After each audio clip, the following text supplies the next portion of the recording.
हे पहा, या महाराष्ट्रामध्ये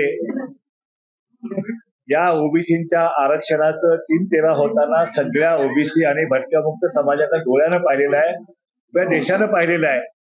आणि या सगळ्या या आरक्षणाच्या लढाईमध्ये एक धनदांडगा असा मराठा समाज जो आहे तो सत्तेच्या माध्यमातून आणि स्वतःच्या ताकदीच्या जोरावरती दंडुकेशाहीवरती या ओबीसीच्या मुलांच्या भविष्य उद्ध्वस्त करण्याचा प्रयत्न या महाराष्ट्रामध्ये झालेला आहे.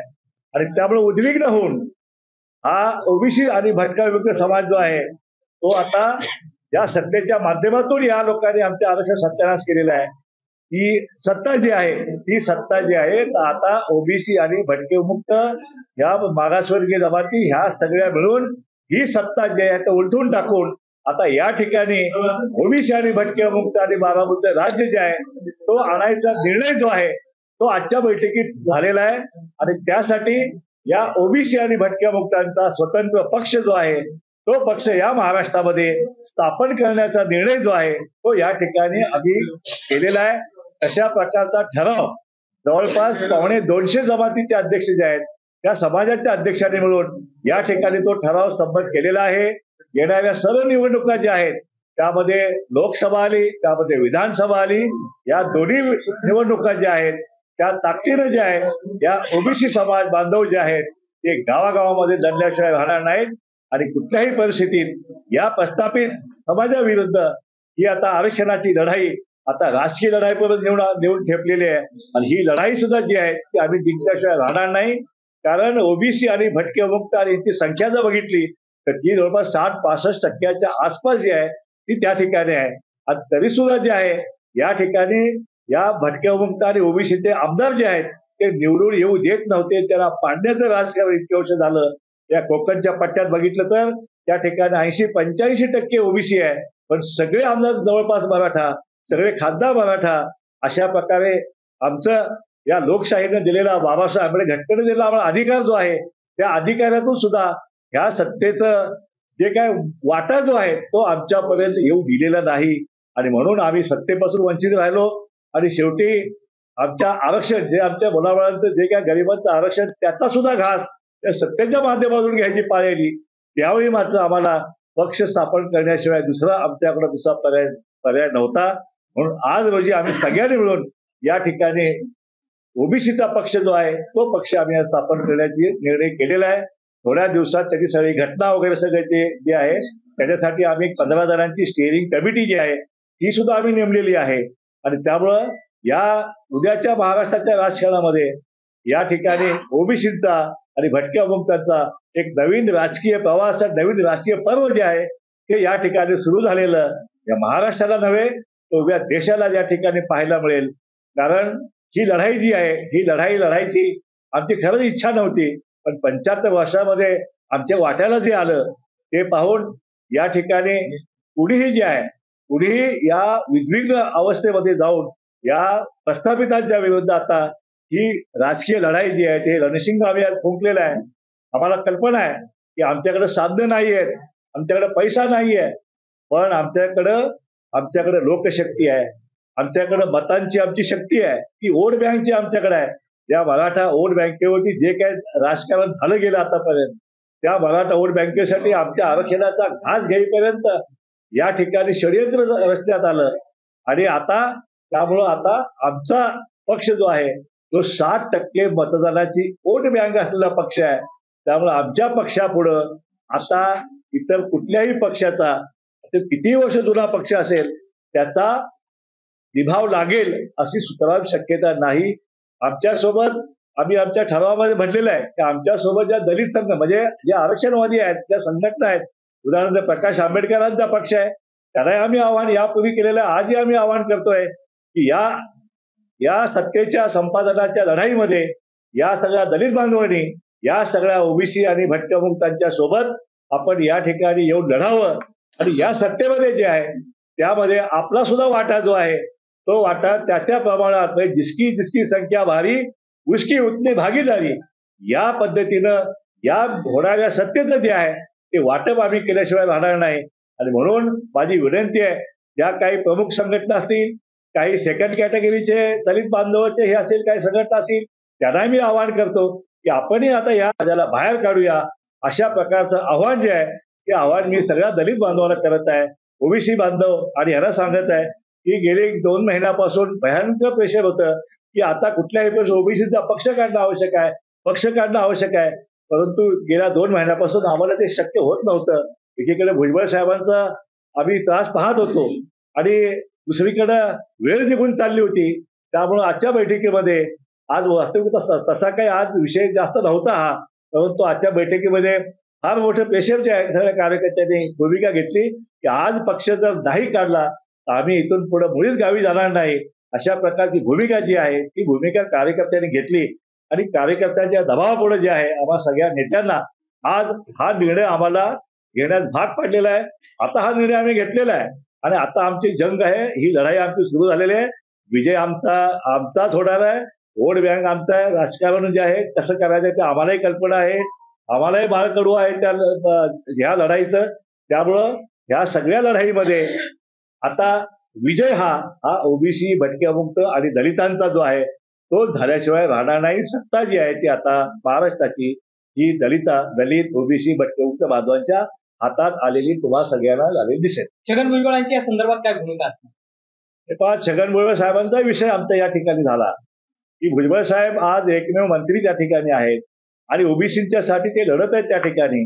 त्यांची आज अडचण आहे आणि त्यामुळे ते आज अचानक निर्णय घेण्याच्या मनस्थितीत ते नाहीयेत. आम्ही पाहिलं त्यांची तगमग, त्यांची धडपड. परंतु काही अडचणी असतील त्यांच्या पुढे सुद्धा काही वेळा आमची चर्चा पण त्या ठिकाणी झालेली आहे. परंतु काही अडचणीमुळे त्यांना आज जरी शक्य नसेल, परंतु आज वेळ महत्वाची आहे. आज बाकी सगळ्या पक्षांच्या सगळ्या बैठका वगैरे सगळ्या संपत आलेल्या आहेत, त्यांचं जागा वाटप संपत आलेलं आहे आणि अशा वेळी वेळ आमच्या हातातून निघून चालली होती. म्हणून कार्यकर्त्यांनी आम्हाला प्रेशर केलं की भुजबळ साहेब, आम्ही शेवटी निर्णय केलेला आहे की ज्या दिवशी भुजबळ साहेब हे त्यांच्या पक्षातून आज एका मोठ्या पक्षाचे नेते आहेत, 1 वर्षातून सत्ता आहे त्या ठिकाणी, पण ज्या दिवशी त्यांना त्यातून बाहेर यावंसं वाटेल त्यावेळी मात्र आमच्या पक्षाचे नेते जे आहेत ते मात्र छगन भुजबळ साहेब हेच असतील. हा सुद्धा निर्णय जो आहे तो आम्ही सगळ्यांनी केलेला आहे. भुजबळ साहेबांचा आशीर्वाद घेऊन आता उघडपणे त्यांना कदाचित आमच्या बाजूनं या पक्षाच्या रणभूमीमध्ये उतरायला त्यांना अडचण येण्याची शक्यता आहे, परंतु त्यांचा आशीर्वाद जो आहे तो आम्हा सगळ्यांच्या पाठीमागे तो नक्कीच असणार आहे. त्यांचा आशीर्वाद घेऊनच जे आहे आम्ही ही लढाई जी आता आम्ही या ठिकाणी आम्ही सुरू करत आहोत.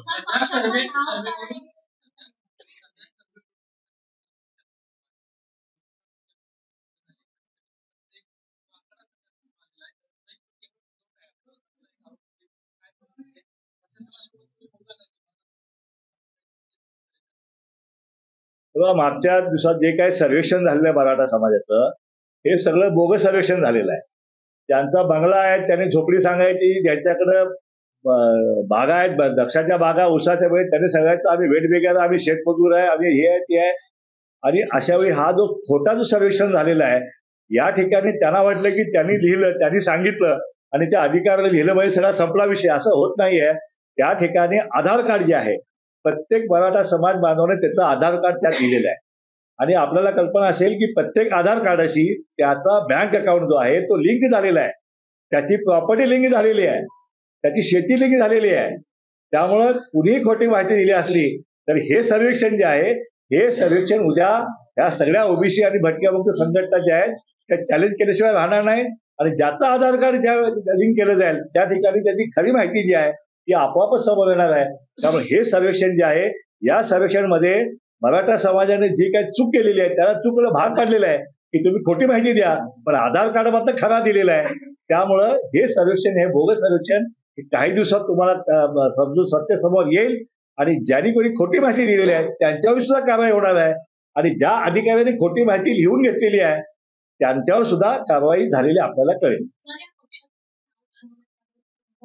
हे बघा, 2-3 नावं आमची आज डिस्कशन झालेली आहेत. आपल्याला हे काही साधारणतः आमचा आता संघटना जे ओबीसी जनमोर्चा नावाची आमची संघटना आहे त्या माध्यमातून ओबीसी आणि मध्ये बहुजन जो आहे, ओबीसी बहुजन जनमोर्चा जो आहे असं एक नाव जे आहे ते आमच्या आजच्या बैठकीमध्ये आज आमचं एकमत झालेलं आहे. अजून एक दुसरी 2-3 नावं आहेत की आमची समिती हे करेल. समिती नक्कीच ह्या 2-4 दिवसामध्ये ते फायनल करेल आणि त्याचं पक्ष रजिस्ट्रेशन जे आहे ते रजिस्ट्रेशन सुद्धा हे करेल.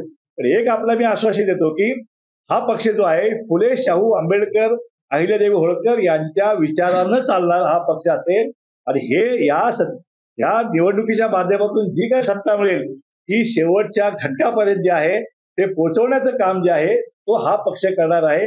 आतापर्यंत कुणाला काय मिळालेलं नाही. काही धननानग्या कुटुंबाने त्यांनी सगळी सत्ता हाणलेली आहे.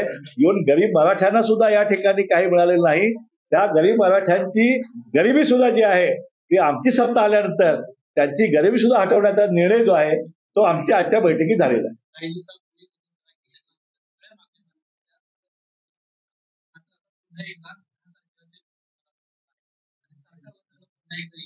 हे पहा, 3दा यापूर्वी मराठा समाजानं आरक्षणाच्या बाबतीत 3दा गुलाल उधळलेला आहे. आता पुन्हा उपोषण होतं पण 4थ्यांदा गुलाल उधळण्याची तयारी चाललेली दिसते माझ्या मते. आता हे गुलाल उधळणं म्हणजे आरक्षण मिळालं हे जे आहे हे सगळं चुकीचं आहे. पण एक निश्चित की आता 24 या निवडणुकीच्या लढाईमध्ये हा आमचा सगळा ओबीसी भटक्याविमुक्त दलित समाज जो आहे तो विजयाचा भंडारा उधळल्याशिवाय मात्र राहणार नाही. आणि तो भंडारा सतत 25 वर्ष 5 टर्मचा किमान हा भटक्याविमुक्त समाज हा भंडारा हा उधळल्याशिवाय राहणार नाही. जरांगे साहेबांना उपोषण करताय तो त्यांचा स्वतःचा निर्णय आहे. पण आता त्यांचा जो एक लढा जो आहे आमची सगळ्यांची विनंती आहे की त्याने आता एक असं उपोषण सुरू करावं की आता त्यांचं म्हणणं आहे की जो शेतकरी तो कुणबी आणि जो कुणबी तो ओबीसी. आता त्याने असं एक अभिनव असं आंदोलन सुरू करावं की जेणेकरून उभ्या देशातला शेतकरी जो आहे तो शेतकरी जो आहे त्याला कुणबी दाखले द्यावे असं म्हणून त्याने एक देशव्यापी उपोषण जे आहे ते त्याने सुरू करावं जेणेकरून या देशातला 80% शेतकरी जो आहे तो संपूर्ण कुणबी होईल आणि त्यातला 80% देश जो आहे त्याला सगळ्यांना ओबीसी सर्टिफिकेट दिले जातील. म्हणजे एकंदरीत सगळ्यांना न्याय, सगळ्या देशातल्या शेतकऱ्यांना न्याय. मग तो मारवाडी असू द्या, तो जैन असू द्या, तो गुजराती असू द्या, कुणी असू द्या, त्या सगळ्यांना जो आहे त्या सगळ्या शेतकऱ्यांना ओबीसी सर्टिफिकेट जे आहे देण्याचा एक अभिनव प्रकल्प जो आहे तो उपक्रम त्यांनी सुरू करावा जेणेकरून या देशातला शेतकरी जो आहे तो त्यांच्या मागे उभा राहील. आणि जे अण्णा हजारेंना जे काही यश प्राप्त झालं होतं ते त्यांना त्यावेळी प्राप्त होऊ शकेल आणि या देशाचे पितामह जे आहे पितामह सुद्धा जरांगे होऊ शकतील अशा शुभेच्छा मी या ठिकाणी त्यांना देतो.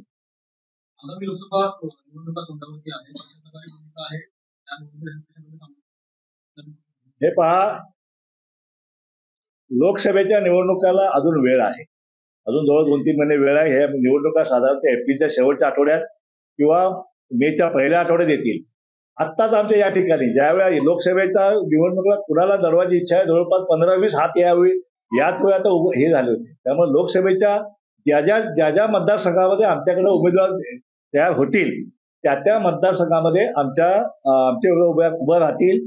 बारामतीमध्ये सुद्धा जे आहे ते आमचा उमेदवार जो आहे ओबीसीचा उमेदवार या ठिकाणी त्या लोकसभेचा निवडणूक सुप्रियाताई असेल किंवा आणि कोणी असेल त्यांच्यासमोर या ठिकाणी नक्कीच या ठिकाणी लढल्याशिवाय राहणार नाही. पक्ष सगळ्यांनी निर्णय केलाय की हा पक्ष जो आहे या पक्षाचा अध्यक्ष म्हणून मी प्रकाशांना शेडगे यांच्या नावाला सगळ्यांनी अनुमोदन दिलेलं आहे.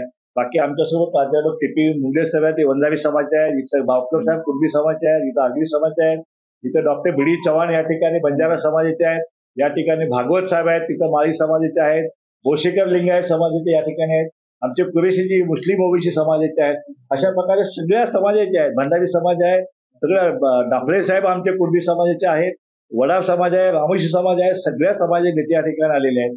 आणि त्यामुळे ह्या सगळ्या समाजाच्या नेत्यांनी मिळून या ठिकाणी या पक्षाचं नेतृत्व करण्याची विनंती जी आहे ती मला केलेली आहे. त्यामुळे या पक्षाचं नेतृत्व जे आहे मी यापुढे या सगळ्यांच्या सहकार्याने जे आहे ते करणार आहे. लोकशाही मराठी ऐका, पहा, जागरूक रहा.